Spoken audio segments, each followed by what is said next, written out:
Before I get started introducing our panelists, I'd just like to thank Mike Green. Mike Green is somebody who could live anywhere in the world, and he chose here. He came here with his wife, Diane, fell in love with it, and he spends every day either working on education matters or working on entrepreneurship and angel investing. And the theme of this forum, and it's for interaction between legislators and other folks in the room, but it's to focus on the relationship between education and the economy. Brad Smith did an absolutely fabulous job. That was just such a tremendous presentation. The only thing I can think of I share with him is I was born in Huntington like he was, but he went a lot further in life, and he's still going. I was born in Huntington, and my parents moved back to their hometown in Mineral County when I was 1 year old.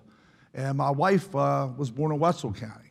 But when we grew up, there was 3% unemployment in both of our counties. If you go there now, you will see it a lot higher than that in Wetzel County and in Mineral County. And somehow I think we have to take on what Brad Smith laid out for us as a mission today. We have to figure out how that our folks can participate in the future vigorously. I have 3 children as well. A number of things that Brad said stuck in my mind. One is a surgeon in San Francisco. One's the assistant director of career services at WVU. But the one with the best gray matter, the young one, drives Uber and works with me. And he takes his education in installments.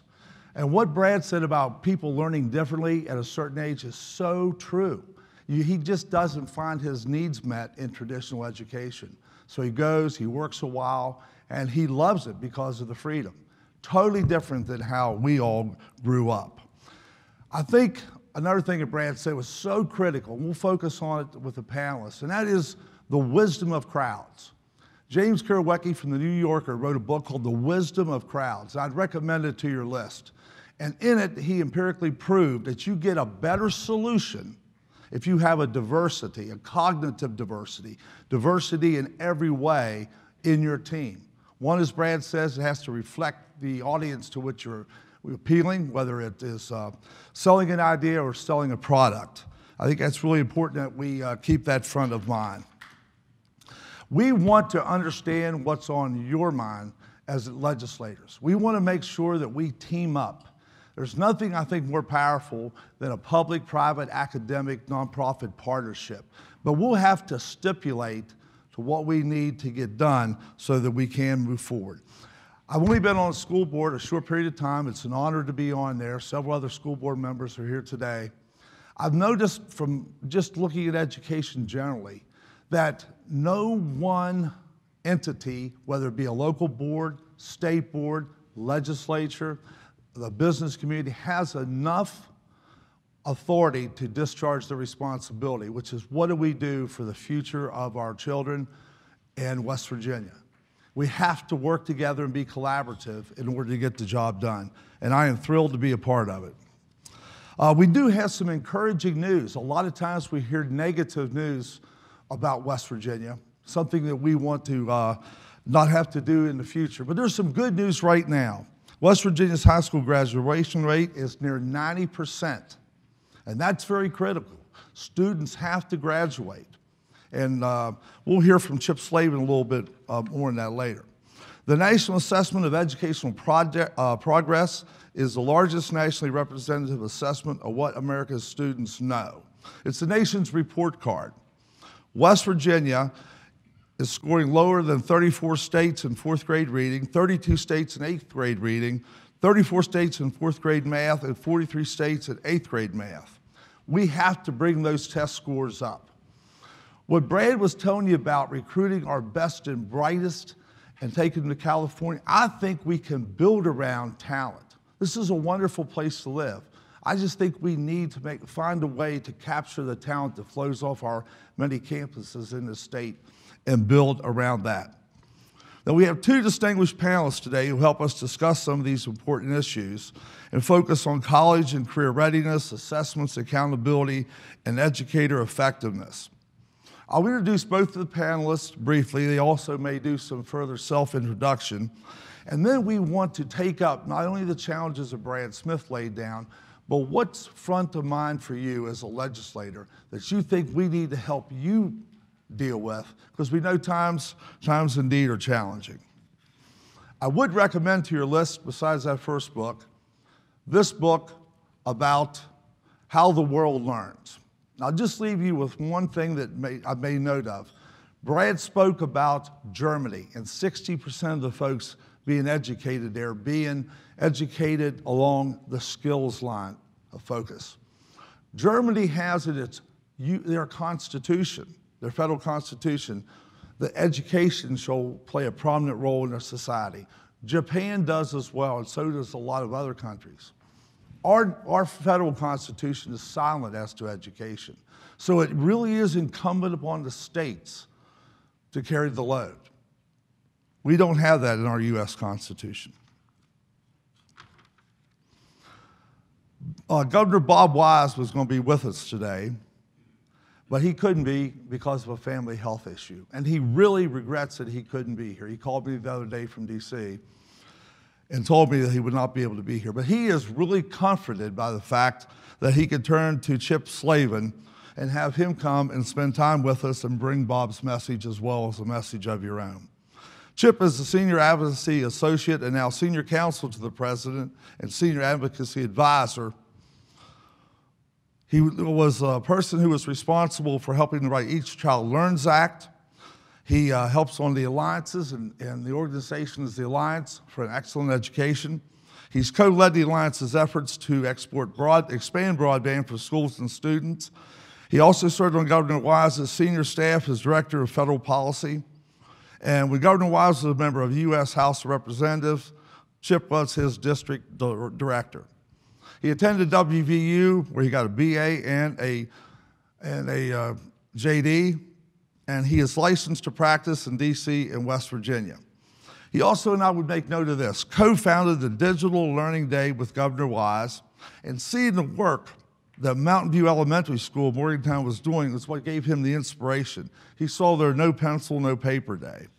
And he worked with Dr. Frank Devono on that, who is our second panelist. He's the superintendent of Monongalia County Schools, and is someone who's been a trusted friend ever since he came here in 2005. Before that, he worked for 25 years in Harrison County. He was a principal.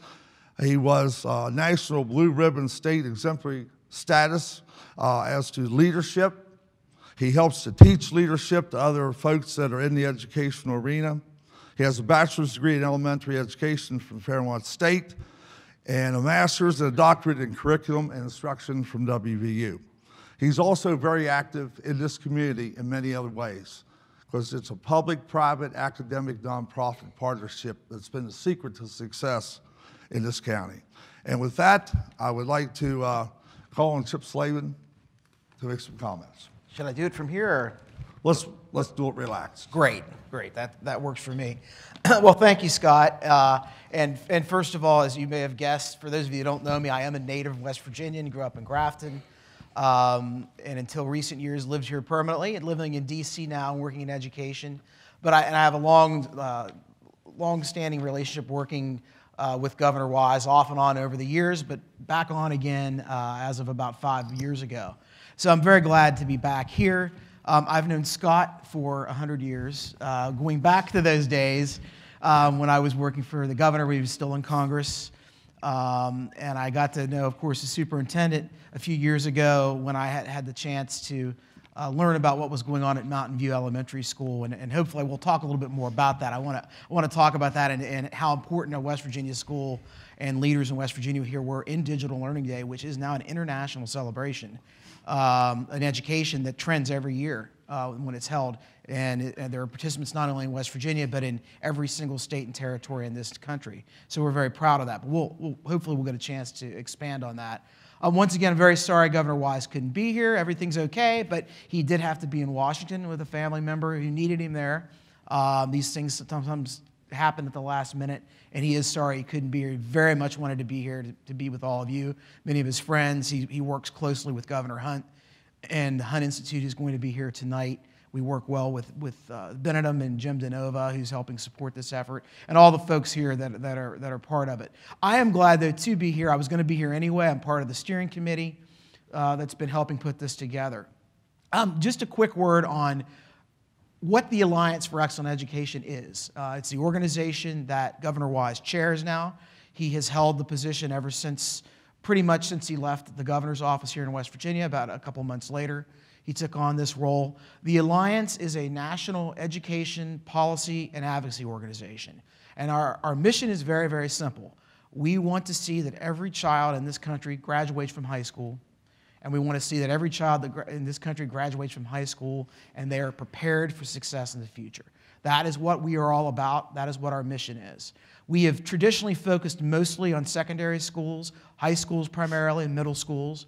But in recent years, as trends in education have grown and you're seeing more uses of technology and personalized learning, which is something I really want to talk about as we go through our discussion today, we also now look at what's happening in elementary schools and after-school programs and kindergartens, because it's all connected in the end.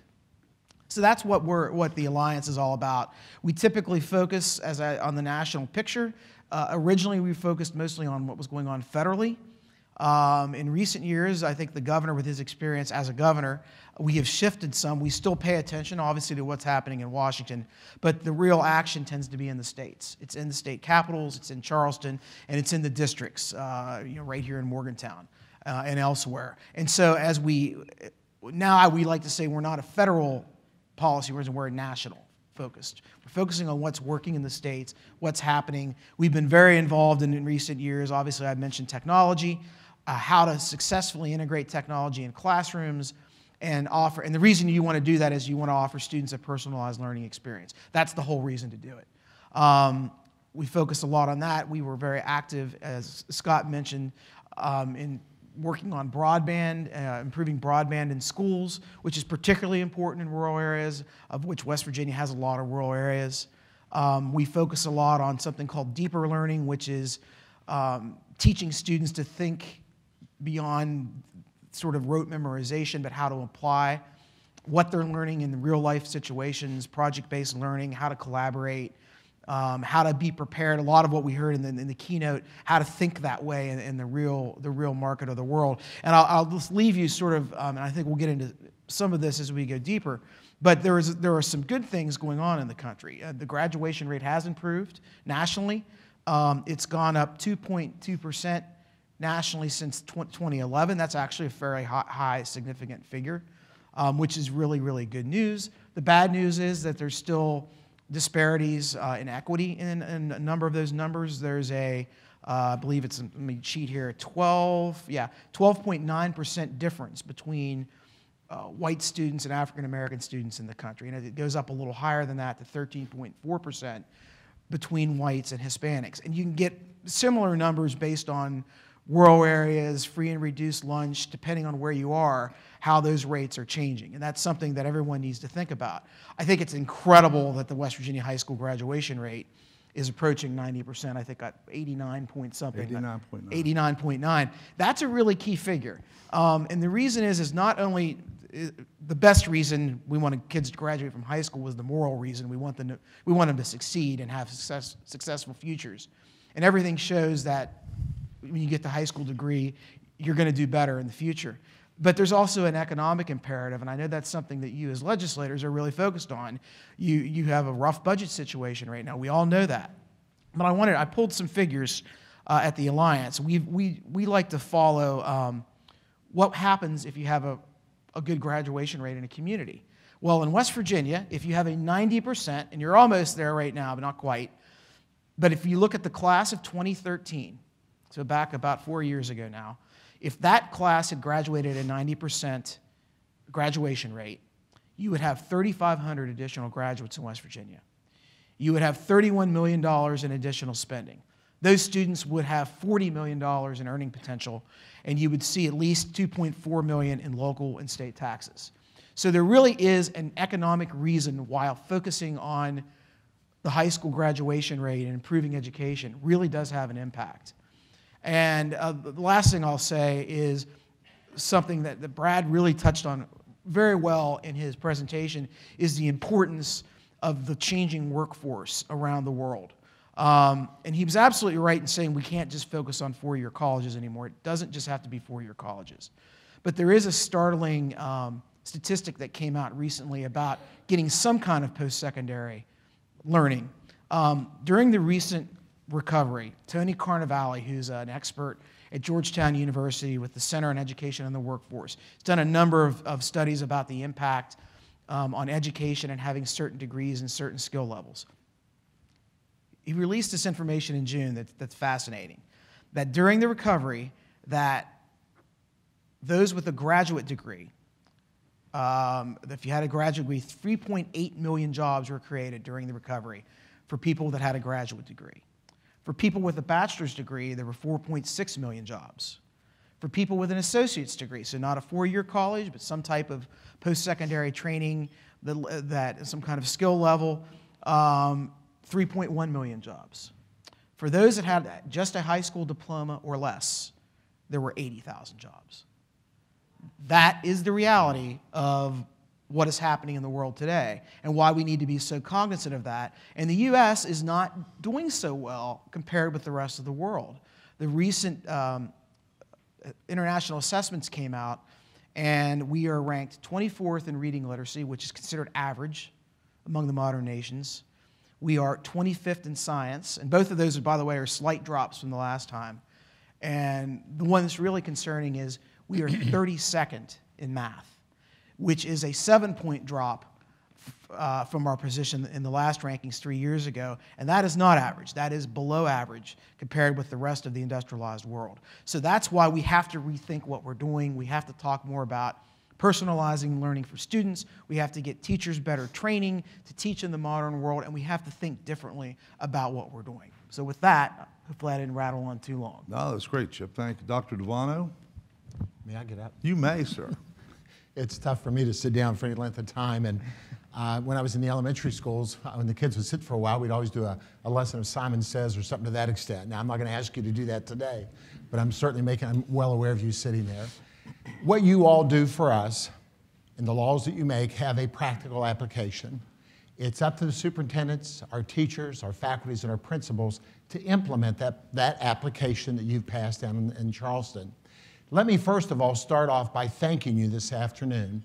You've put into place some laws over the last couple of years as it relates to education that have been valuable for us. We're now able to hire teachers through our faculty senates and our principals, and I think that makes an impact because those teachers and administrators now are able to get somebody that has a philosophical belief that's within that school.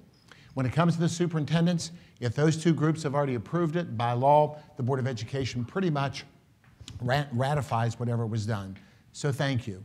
The second part that was really important for us is you've implemented May 1st as a deadline, so to speak, when we have to have all our hearings done concerning reductions, concerning transfers, concerning probationary people. What that's done for us, because we can hire sooner now because of your law, I'm able to start posting jobs as early as today or tomorrow and start recruiting some of the best and brightest out of WVU, out of Marshall, out of Fairmont State, Glenville, all the different institutions because of things that you have done that put a practical application for our boards of education. Thank you. And I thank you because it wasn't easy. You had to fight, you had to listen, you had to do the things, and woe is me, and the sky is falling. So I appreciate that. Thank you.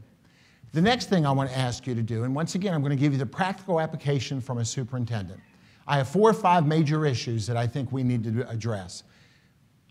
I didn't realize, obviously, Brad and some of the comments that he was making, what a superb job, but we're trying to look at where we want to be in 5 years from now. We have just instituted Chromebooks in our grades 3rd grade through 12. We have just rolled those out. Now, when I say rolled those out, literally we've rolled them out from November, December, and January to put them in the hands of our students. Our students are much more adept at those Chromebooks than our teachers are. So our number one challenge, as Brad was speaking about some of the things that we need to do to retool, we need to do whatever, are our staff development sessions. I need to have opportunities And we are creative as school systems to be able to provide professional learning communities, our staff development sessions, to be able to start to retool. I don't have a workforce, although we've changed about 90 employees each and every year for the last 5 years. Not all through retirement. Some of that has been through different situations, being close to the university, a significant other moves, and that obviously the spouse who's working for us may move as well. So we're averaging about 40 or 50 retirements a year. The rest of those are obviously transitional. So we need to do something to take that group of teachers that I have between 15 and 30 years and start retooling them to the kinds of things that we've been doing. County school systems are doing it, but there isn't any statewide issue, statewide effort to be able to pull that through. That's going to be one of our first issues. The biggest challenge that I think I see with you all is addressing our teacher shortages.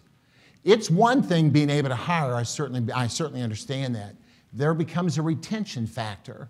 Our staff has a tendency to burn out after 0 to 3 years, especially special education, and I don't have the numbers for you. I just know that those positions are always ones that we always have to continue to fill. That's a tough choice. Now, everybody's going to say, if we do this, if we do that, there isn't any one answer to any of these things. There's always that panacea that if we just do this, that'll create this. And that doesn't necessarily always happen. And we don't know what law you pass, the benefits of that law, until it's implemented, until we try to be able to put it forward. But I applaud you because you're always trying to do the right thing. You're always trying to do what's best for, not Devono, but for that young man and that young woman that's in that class. So if you take anything out of here today, know that I appreciate your efforts. May not go any further than Devono, but I certainly appreciate the efforts that you're putting forth. I think that's crucial. I think something else we need to be aware of, we have many more mental health issues today than what we've ever had. It's astounding. I have an alternative learning program all the way down to our kindergarten and first grade kids because of some of the students that are coming to us today.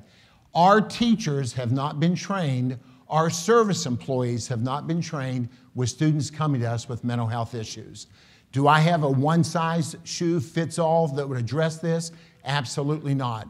But I can certainly tell you we have people that are trained. We have programs that allow for that. We have pre-K all the way up to 12 that we have alternative programs for those students that for some reason just don't fit in. The fourth challenge, let's take away the walls in the classroom. What can we do to have that learner learn while they're not in that classroom? Great opportunity with Chromebooks. We're going to try some things with home learning this year that if for some reason we have an inclement weather day, that we have to have our students at home, that we'll be able to do something with them while they're home with those Chromebooks, because that becomes an issue of connectivity now. We've got to be able to look at how we can connect, not only in our homes, but whatever. Mr. Green has done a superb job of working with Clay Battelle, our most remote area, where we've done some things, and he'll understand the technology part of that, but we're now using the old bands of radio. They're not the analog, but they're the FM types of, I guess, bands of frequency that are there. We're able to access out there the internet to make things a little bit easier for our students. So those are major challenges I think that we're going to have to address. In the next 5 years, do we want computers in everybody's hand? Absolutely. But don't be giving it. Don't be putting it in everybody's hands if we're not going to have the teachers trained in how to work in relationship to that. Don't be giving me virtual classrooms where kids can learn from home and do all those other kinds of things if I don't have a staff who understand the kinds of things they're supposed to need and supposed to do with those kind of things. Education is crucial. Each one of you have been educated in some way. We've heard the different modalities from the delegate, and how his 3 children have learned. My 3 children have different modalities of learning as well. Your challenge to us as educators is to take that modality of learning and be able to incorporate it in a classroom where it's just not all rows anymore, but it's collaboration, it's problem solving, it's working together, it's doing the kinds of things that we need to do to still get to where we have to be, which is that child's education and graduating. Our technical center has done leaps and bounds in conjunction with Dr. Moore with the Pierpont Center to be able to start looking at our students who may not want to do a 4-year degree in college, but may want a certificated area with 2 years. Everybody seems to forget about that. Now there's been a stronger emphasis thanks to the legislature. You've certainly seen the value of that, and we're starting to look at what we need to do that. The bottom line that you take from all this, other than the thank you that we've given you, is the fact that whatever decision you make impacts a little one from grades pre-K all the way up to grade 12. Take it seriously as you have before, and you'll never make the wrong decision, because your decision is always going to be based on that young man or that young woman. We have a federal grant in Mon County, and we're blessed. It's called an Early Head Start program. We're starting to take students now in the womb, birth to 3, birth to 4. It's a federal program. It allows us to work with Head Start. It's called with the Early Head Start program, that we're starting to work with the moms and the dads, if they come, to be able to teach them, number 1, prenatal care. Number 2 is what they can do before that baby is born to be able to help the educational cycle start. And then after that child is born, we have the staff development in relationship to that. We're worried, as sure as you are, we've already been told expect a 10% cut in the federal funds. We, like you are going to have to make decisions that are certainly not going to be the easiest things to do, but hopefully they'll be for the best interest of the kids. It is an honor to be here before you. Not very many people get an opportunity to talk to the legislatures in such a captive audience. But don't leave this room here knowing that anything else that you work hard to do what you're doing to be able to benefit the students. And I'm just talking to you about education. If that's the only thing you had to deal with down at the legislature for those 60 days, it wouldn't be too bad, would it? Thank you. Nice job. I think I'm just going to stay here. Who has the first question for either Chip or for Frank? Somebody have a question? No, Joe Statler, I think you had one. Yes, I do. First, I want to thank the panel for being up there, and I certainly want to say the best decision I ever made, 2 I actually made, and the second one was hiring Frank Devono in Montague County. Yay. You all get a chance to see exactly what we're working with. And of course, my first was asking my wife to train me to be a better person. So that's work in progress right now. Yeah, that's still a work in progress. My question to you is more aimed towards you, Mr. Devono. As we heard earlier, we do need to retool the system, and as you alluded to that. In professional development, it's not easy to take them out of the classroom. It's like having a ball club out there that's playing great. Do you want to take your first string out and send them out for better training? And my question to you is twofold. 1, how do you overcome that obstacle? And not only think from this county, because I will tell you that we are doing fine here. Our citizens has voted for an excess levy, and some other counties don't have that. So how do you replace that person that you're taking out of the classroom at that time? And 2, how are the resources, not so much for yourself, but how are those resources going to be for the smaller counties? I can share a couple of experiences with you, not just what we do in Mon, but across the state for some of the other superintendents. I know in Tucker County, Dr. Campbell, what they do is, I don't know if it's every Monday or every 2nd and 4th Monday of the month, they have a 2-hour delayed start. And in that 2-hour delayed start, that's when they have that staff development session that pretty much occurs. I know most of the school systems are on an 8-hour day or 7.5 to 7:45. Teachers or students aren't there that long, obviously, and so we'll try to have staff development days or times like we do, say, for example, a couple of our schools between 7:15, 7:30, 7:15, 7:35 before the students start arriving in mass to be able to have some small sessions that way. I know there are some counties that use some money that's coming to them under Title II for staff development sessions, that what they'll go ahead and do is use some of that money for substitutes and hire a sub while this group of maybe 4th grade teachers or this group of mathematics teachers will plan for at least one period. So I think what counties are doing are trying to plan wherever we can. We cannot use the planning periods for that solely in relationship to that, because the way the law is written, that law is for that individual planning period. And so we try to work around that in some capacity, either before the day, after the day, through the day, if we can provide subs or something to that extent. Some counties dismiss early. We have a few early dismissals through the course of the year, and that primary focus is on a specific goal or a specific idea. For example, this year it's about the Chromebooks. It's additional training on those kinds of things. It's been on Math 1, it's been on Math 2 before, where we've asked our math teachers to come in. We have I think we have 3 staff development days in the course of a year. We're able to work those staff development days either in conjunction with the Faculty Senate Day, and we have specific ideas or goals on what we have to accomplish through that process. Whatever we do with staff development should not be hit and miss. It should be continuous things, main focus, at least for an idea or a thought through the course of that year or ongoing years. When we've had staff development at the beginning of the year, we have to follow up on that as the year goes on. If it's important enough to have at the beginning of the year, it should be important enough to do that. So to give you a one-size-fits-all, the counties don't do that. They take advantage of whatever they can. Delegate Statler to be able to kind of at least address the needs in that particular county.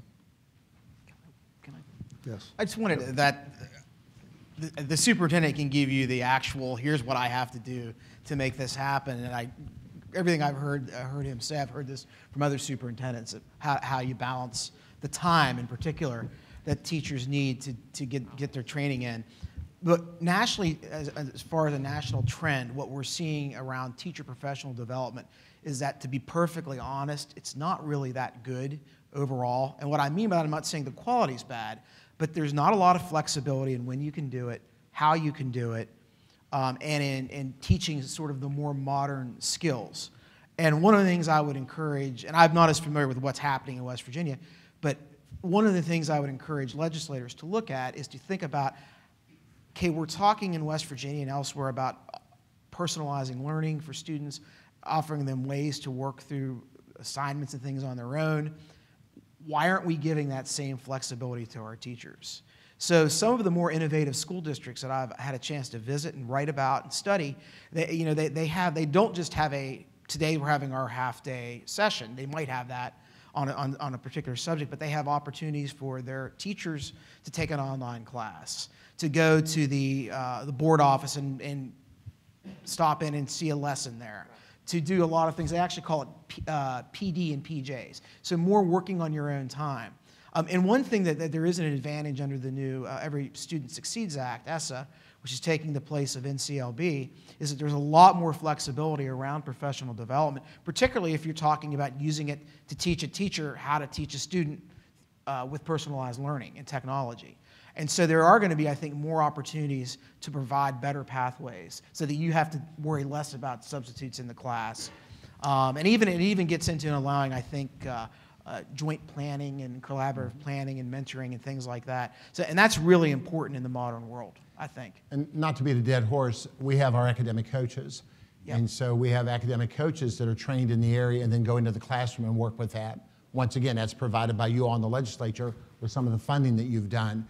We have TISAs in our schools, once again, because you all have arranged for funding through the formula to be able to hire these TISAs who actually go in and help those teachers create those kind of environments.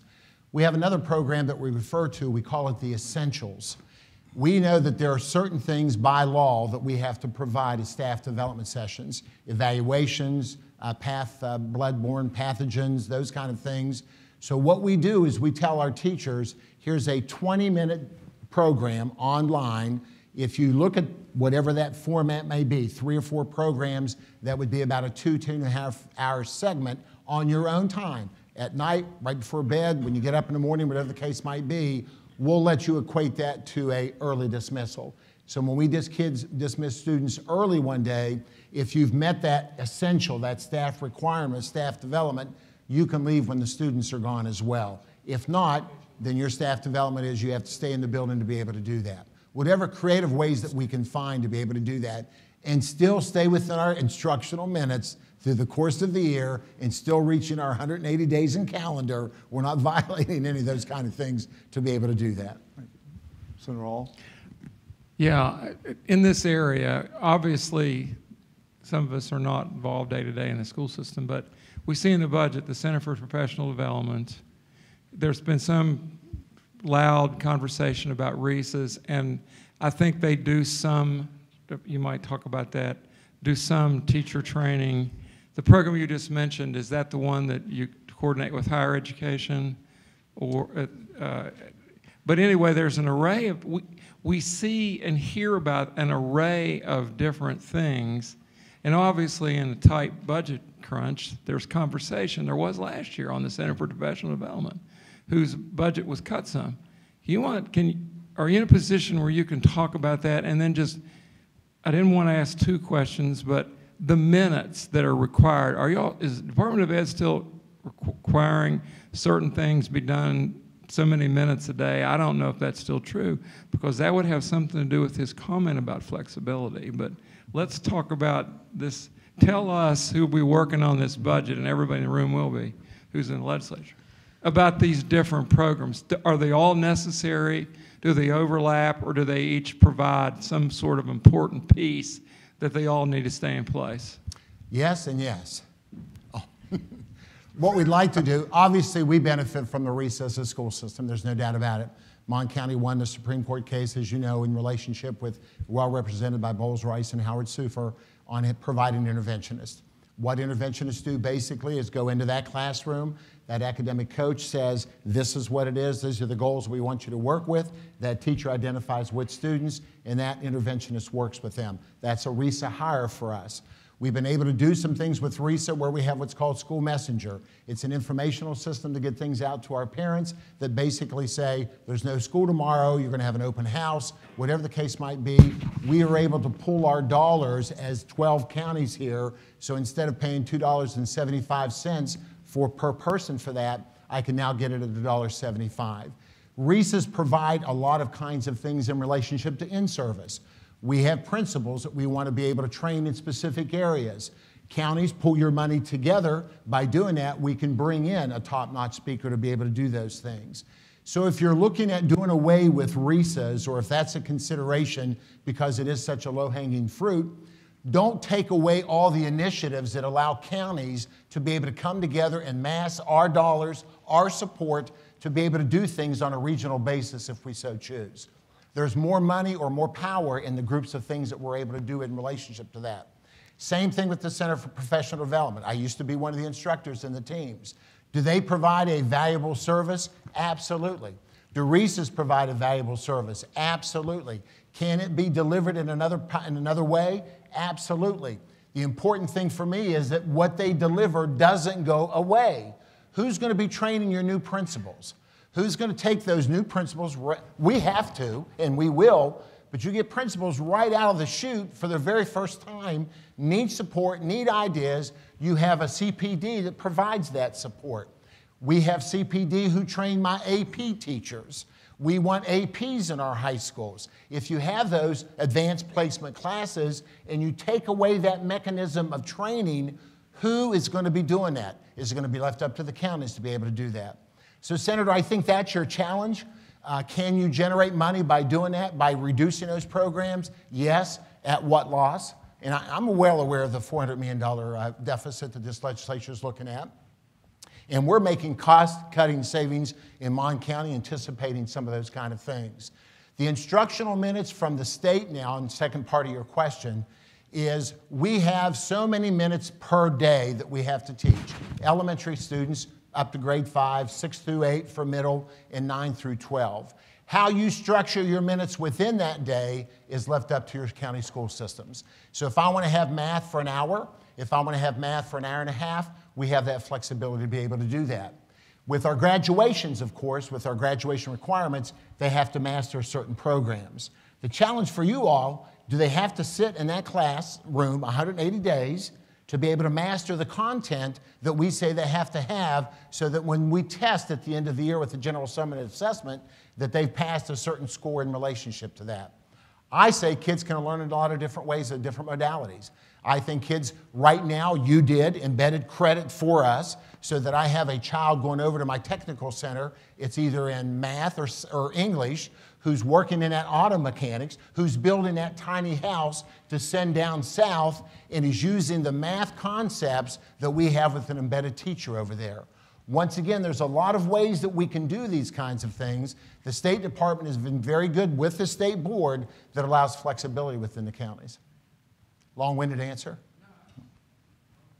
Chairman Espinoza, do you have a question, sir?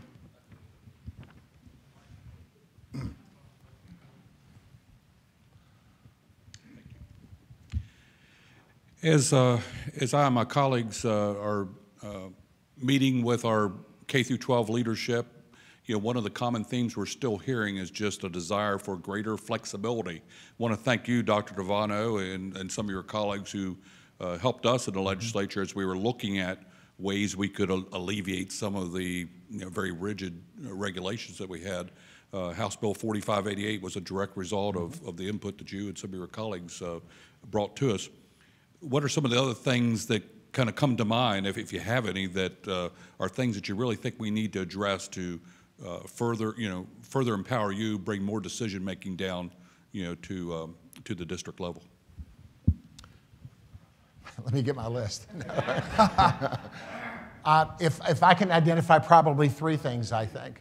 I certainly would like for you to consider looking at the calendar for flexibility. I have my personal ideas in relationship to that. I know you talk about 180, meaning 180. The State Board has been very good to grant 5 days in relationship to flexibility with that. I think that's important. It would be nice to be able to mandate all teachers be on an 8-hour day. And I'm going to say this, and I'm going to say it from the standpoint of, I think I'd like to look at the planning periods that have to be during the instructional time. That's going to be a hot button issue. It would be nice to think that we could provide planning periods outside of that instructional time, make it inside the teacher's instructional day, which would basically mean within that 8-hour day, I think we can start delivering staff development a little more in relationship to that. I think that would be important as well. The flexibility I think that you're giving us in the classroom to be able to do some things, I think is important. I think the kinds of things that we're doing for instructional needs with our students as we work through some of these things is crucial as well. You're giving us that flexibility to be able to teach the instructional strategies that we have. Staff development, obviously from my earlier comments, I think is important as well too. The other challenge that I have for you all, and we're hearing the same things that you all are hearing, charter schools. My challenge to you is, if you're going to create the apparatus for a charter school, then give me that same opportunity for all my schools. If it is so good for that one school not to have the restrictions that you're thinking about, I think go to it. Wait, why can't I have it for the rest of my student body? Why can't I have that same mechanism that you've created for this school over here that's going to be good because you're not putting whatever regulations you might, either on personnel laws or how they want to handle certain things, then give it to me for everybody so that I can have an equal education opportunity for all the students that I have. The same thing I'm really nervous about is the voucher system. I'm very careful to the point. I read a book several years ago. The author's name is Mr. Shalecki. Mr. Shalecki said that voucher systems, now this book's probably back in the mid-90s, but his comment came in that when you come in with vouchers and charter programs, you run the risk of Devono retiring from Mon County, going down here to the street and opening up my own school and use the voucher to come here and say, Devono, we want to be in your school. Or we have the same opportunity for Delegate Espinoza that you're going, and as long as you meet the exemption K certificate out of the State Department, you open up your own school, here's my money. Well, you know, Delegate Espinoza is going to charge $15,000 for his school. The voucher's worth $10,000, but the people who can afford it are going to be able to put in the extra $5 because they certainly like what Delegate Espinoza offers. So my challenge to you is, if you want to do it, just do your research with it. Make sure it happens. Make sure it happens for the benefit, because if you're not careful, you'll see the beginning of the end of public education the way that you really look at it now. I'm not saying it's positive or negative, but the intent of what we're trying to do may not be the part that we get to if we try to put some things in there that's going to be harmful to public education. The charter school system, if it's a public charter under the auspices of a board of education with guidelines or whatever, that's great. Just give me some other flexibility too, because I've got another 19 schools out of there that certainly benefit from those same personnel laws.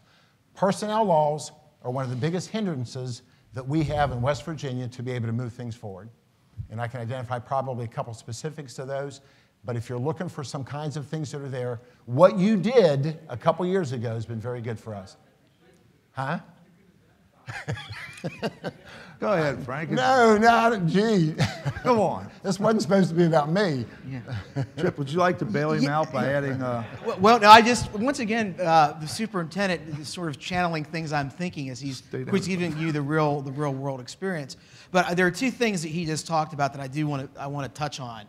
And one is, and just for speaking on my own behalf, but also the Alliance, we are not a advocate or anti-charter school organization. It's not what we do. We're agnostic on it. We have looked at some charter schools. There are some great charter schools. Rocket Ship is one out in California that I had a chance to visit a few years ago. It's wonderful. They have low-income children, high minority populations. They're seeing tremendous results. They do a great job integrating technology. Their teachers actually are unionized in that school as well. So there's a real sense of cooperation. There's many other great charter schools, and there's some that aren't great. It's just like anything else. But the thing and you need to decide what you think is best for West Virginia, obviously. But one thing I do want to mention, one of our funders is a foundation called the Hume Foundation, and their executive director is a woman named Giselle Huff, who tends to be a very conservative, older woman. She's been around a long time in education. But one of the things Giselle always says is, don't reform education, transform education. And she's been an advocate in the past of charter schools and the school choice movement. But recently she wrote an article that really pointed out that if you doubled the number of charter schools across the country, you would get up to about just under 6 million students would be covered in a charter school. But the reality is there's 50 million students that attend public schools across the country. And in West Virginia, at least right now, every student that's not in a private school is attending a public school. So as you're thinking about these things, think about not only are we going to have charter schools or not, but also what's the big picture that's going to help the superintendent in all of his public schools here in Montague County. I think that was a really good point. And that's where I'm getting to sort of my big thinking idea, and it goes back to what he first started talking about and getting into the question about time and how time is used. And this is an issue that every single state has, because the way the U.S. education system is now is based on what was good about 100 years ago to 120 years ago and how to offer classroom instruction. And it's based on time. It's based on how long you sit in a chair. And when you have an education system based on that, I think you do need to have a certain amount I do think you probably need 180 days of school. Is that what it is right now, 180 in West Virginia? Yeah. Because that's the system you're operating under. But what I would really encourage you to think about is to be a true, don't be a reformer, be a transformer, is to think about moving to more competency-based learning, which you get through personalized learning. So students are not constrained by how long they have looked at something or they have sat in a class, but whether or not they actually mastered it. In other words, what does it mean if I got a B in algebra when I was in high school? By the way, I didn't. And what does it mean when I go to Algebra 2 and I get a D, which I might have? And why? What happened between Algebra 1 and Algebra 2 that all of a sudden my skill levels have gone off the deep end so much? And how do our teachers figure that out? And so having things like personalized learning, where you're having more flexible learning environments in the classrooms, where teachers have a much better sense of how students are going through their work, then you might be able to identify those areas. So for an example, through technology today, we have all these great digital resources. And they're not all great, but some of them are really, really good, where you're not just answering a question or even answering a certain step in a question, but through technology, you can see how long it's taking a student to answer a question, where they seem to be getting sidetracked. Is it a trend, or is it a one-time, oh, they made a math mistake? Or is there a real issue there? Or is there, even better, is there an issue with the student? The student's getting bullied. There's a problem at home. And that's why the work has gone off. And when you have teachers who are able to see some of these real-time learning results through flexible, formative assessment, they have a better chance to figure out what's going on. And it also gives the teacher more time to spend teaching, not only the class as a whole, but individual students, because you have, the rooms look different. I visited a school in Nevada a few years ago, an elementary school, and it was a public school, but they were using what they call blended learning, technology and real-life teaching to offer more personalized learning for their students. And I went in this classroom of 7-year-olds, first graders, and it was chaotic. It was a little bit loud. And I took me a minute to adjust, like, well, this is not what I'm used to seeing in a classroom. But then after a minute, the teacher came over and she explained what's going on. And she said, see, the kids here at this table are working on iPads. The kids over here are working together in a group. The kids on the computers, I never can remember why the kids that were on the computers were where they were. And then the group of kids, there were 2 kids that she had been sitting with at a table, had been her struggling students from the day before. And the idea being is that through better use of time, more flexible use of time, allowing students to move more at their own pace, it's going to make teachers' jobs easier. They're not going to be able to only look at their class as a whole and see where they are, but they're going to see where each student is showing growth. So the student who's really advanced isn't being held back constantly, and the student who's struggling in an area isn't being pulled. And that's really what I would encourage you to think about. There's really only one state that's doing a lot around competency-based learning, and that's New Hampshire. And it's still very much a pilot project there. But they're making progress, and they're trying. And I know there's been some work in West Virginia to do that as well. But that's what I would encourage you. Whatever you decide to do is think about the big picture. How do we really become transformers in West Virginia of education? And you have schools like Mountain View where you had a principal who was supported by her superintendent who took a day of, today we're not going to use pencils and papers. We're going to be creative in how we think and how we teach. That was the teachers, that was the students. And you had a guy that lives in West Virginia that was driving through and picked up the newspaper and read about it that day, and then went back to my boss and said, hey, that day we've been talking about, look what this school did. And that's the kind of thinking that we need. But you're right. Let the teachers do some of the things. Let them try some of these things and see what works and what doesn't work. So hopefully I channeled what you were saying in sort of the bigger picture. That's what I would encourage to the legislators. Thank you, Chip. I think we have time maybe for one more question. Yes, Delegate Boggs. While she's getting her, by the way, just thank you all very much again, legislators, for being here today. It's tremendous to have everybody here. Hey, thank you. Thank Scott, and thank you for the entire panel for being here. Chip, good to see you. Nice to see you Dr. again. Devono, Been a while. good to see you. One common theme that's kind of been touched on throughout the day is the need for connectivity, because a lot of the things that we've talked about are that. And if kids are fortunate enough and families are fortunate enough to live in a municipality that has at least one choice for some type of digital connectivity, that's great. Many communities have multiple, but we have a lot of areas of the state that have none. And I know with the Chromebooks and different things and talking about being able to do some assignments and different things on, say, snow days would be a wonderful way to continue the learning while they can't actually physically be there. But how do we, it's apparent that what we've tried to do to reach out into the other areas of the state that aren't connected hasn't worked. And we've talked about it for years, even decades.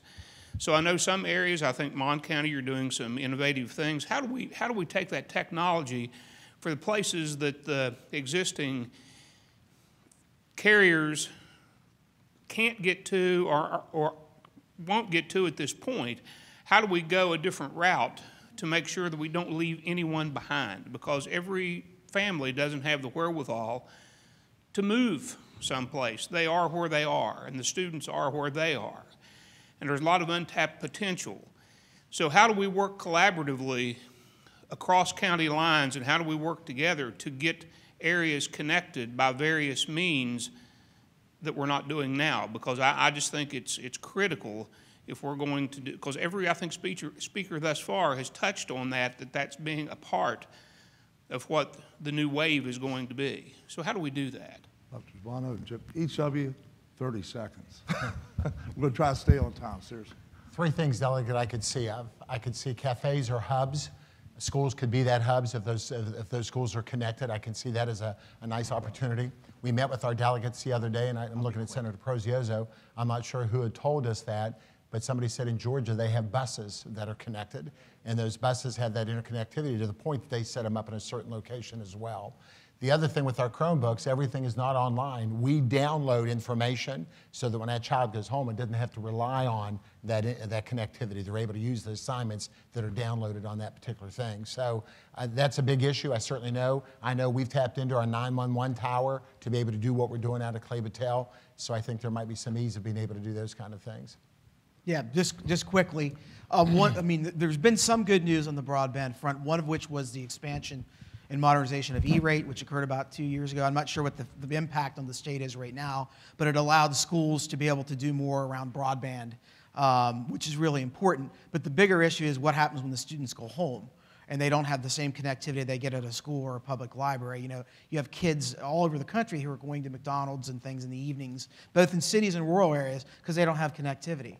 The school buses is one thing that's being done, not only for students to use wireless while they're on a school bus, but there's a superintendent in California, and there's some other places now following his lead, who's actually parking his buses in the evening in low-income areas that don't have good connectivity, and the bus acts as a hotspot for the students. Now, that's not, to me, we need to do a better job, period, about broadband. But as a fix, as a Band-Aid approach, I think that things like that are ways to do it. And what you guys are trying to do with the white space, by the way, that was the first time I ever heard about anyone talking about white space was here in Montague County, and Mike was telling me about it a few years ago. Now I'm hearing about that other places. It also isn't the perfect solution. It's not as high quality, but it is a solution to give access. So those are things that need to be considered. Gentlemen, would you stand? Frank, you want to do 10 seconds, right? At the end of the day, in 5 years from now, what are we going to have? We're going to have teachers and we're going to have students. And that's our challenge to look in 5 years from where we want to be. Thank you all again very much for being here, and thank you, gentlemen.